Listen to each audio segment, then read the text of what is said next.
How's it going, guys? Even if it's Gamer here, and today there's an article by Engadget that I just found why the Oxenfree 2 team became Netflix's first game studio. I'm gonna have a look through this and obviously give my thoughts and whatnot. It's obviously an interview, so we're gonna have a look at this. If you want to check out the article, the link is in the description.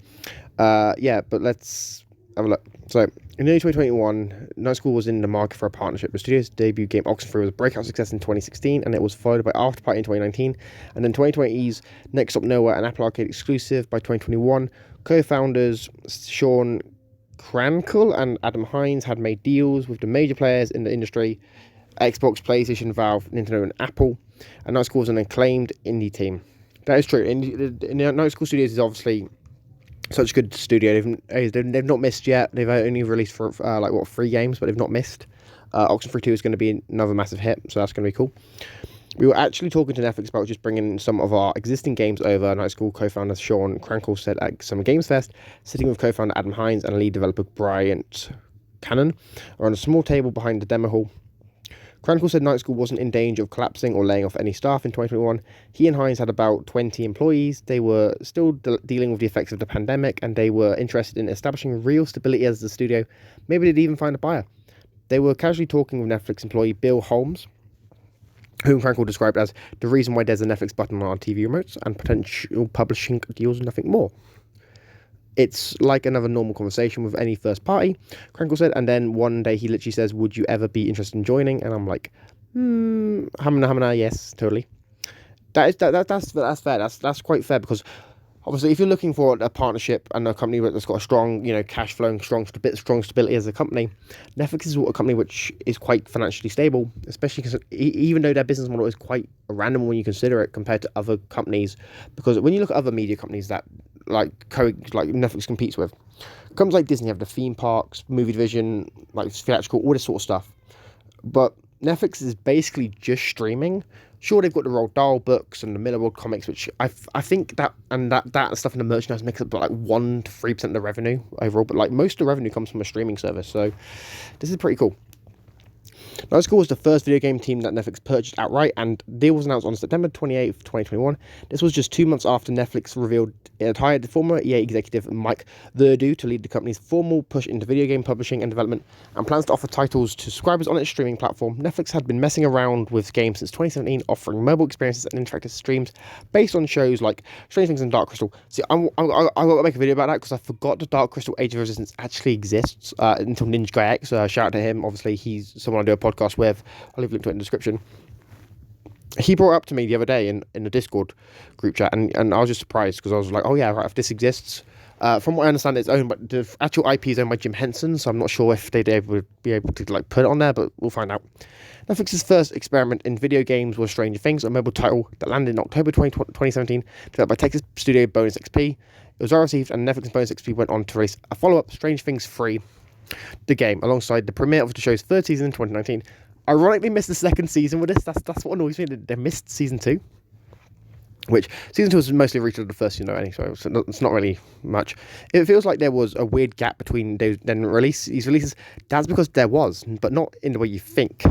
Throughout 2018, Telltale Games was building an episodic narrative adventure, as it generally did, based on Stranger Things, signaling the start of a broader partnership with Netflix. At the same time, Telltale tapped Night School to create a companion mobile game set in the world above the Upside Down.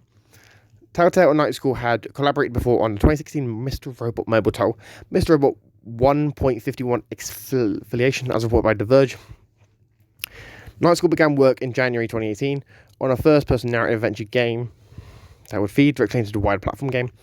And Krankel and Hines hired 4 new people for the project. Telltale missed a number of debt milestone payments to the Night School and was generally difficult to communicate with, according to the studio members who spoke with The Verge. Yeah, Telltale was not the best studio. They literally ran themselves out of business because they spent too much on IPs that they didn't own, rather than focus on making games with IPs that they did own. So with Telltale, there was no longevity with them. Like, a lot of their game, like basically everything they ever made was basically based on an IP someone else owned. So I'm not surprised. Night School was left floating for a while. Where was it? I missed it. Telltale effectively shut down in 2018. Night School was then left floating for a while until it was cleared that their game was dead too. There's been a Netflix-shaped ghost in Night School's resume ever since. By 2021, Krankel and Hines had seen the best and worst of what publishers had to offer, and Netflix was finally ready to admit its video game ambitions. Night School Studios team had considered acquisition offers from other companies over the previous few years, but there was always something off. Krankel said, "See, I'm curious now who else offered to buy Night School. I'm curious. Like, genuinely, like, Night School is such a good team. Like, I'm sure every game publisher under the sun probably offered them. I assume Microsoft probably offered them. Because 2018 and whatnot, 2018, 2019 was when Microsoft and Sony went on their little buying sprees. So I assume they both probably made offers to Night School. But yeah. After the first chat that I had with the executive team at Netflix about this next thing, it was so exciting because they didn't ask me, are you in the red on this, or what's going on with that? It was more like, what can we do to unblock your team from making your dreams? Money. Every game publisher needs money. Every game studio needs money to develop the great games they need, obviously. Hines added, our big concern was the autonomy aspect. We've all worked for bigger studios before and have just seen and felt how long it would take to get decisions made. How the creative would kind of get choked out on things because there's many cooks in the kitchen. But just talking to Netflix a lot before we joined up, we felt really at ease, and just like we were talking with the same language about how to make games. Night School's latest project is Oxenfree 2, a hotly anticipated sequel coming to PlayStation 4, PS5, Steam, Switch, and mobile devices via Netflix on July 12th. There's no drama behind the Xbox exclusion. Said nothing happened, honestly, it's just where we are. Okay, so I need to address this. On the last episode of Endgamers Checkpoint, I did make a comment to Ninja and Sidlon that I assumed the reason there was no Xbox version, it was due to, obviously, Microsoft and Netflix supposedly having a falling out over the advertising partnership they have. This is obviously clearly not true. It's obviously something to do with the game development, so that makes sense. Right. Night School has expanded its team size and moved into Netflix offices, and they're able to fly remote employees in as often as they need. One obvious benefit of the Netflix partnership is Oxenfree 2 is in its inclusion of 32 languages launched. That's cool. That's crazy, Hines said at Summer Game Fest. Lead developer Bryant Krant agreed, especially for a game with hundreds of thousands of words in it. All that's really exciting. I think the game is going to be better because we have this battery in our back. Night School was the first purchase in September 2021, but Netflix today owns 6 video game studios, including Alpha Bears, developer Spry Fox, and 2 internal teams in California and Finland.